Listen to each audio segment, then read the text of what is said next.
aligned yung aming nais mangyari sa sektor ng agrikultura. So, hindi lang kami kaparehas ang pangalan, kaparehas din ang aming gustong i-prioritize. Lalo na sa usapin na pagre-repaso itong rice tariffication.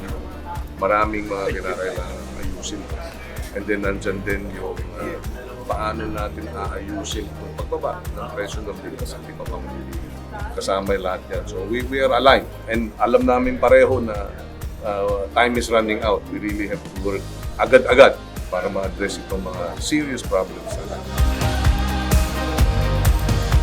Well, as far as I am concerned, no, as the Secretary of the Department of Agriculture, ako'y napakasaya na pumunta rito si Senator Kiko Pangilinan at nagkakaintindihan at talagang align yung aming direksyon. At malaking tulong ho ito sa pag-modernize at pag-improve ng ating agriculture sector.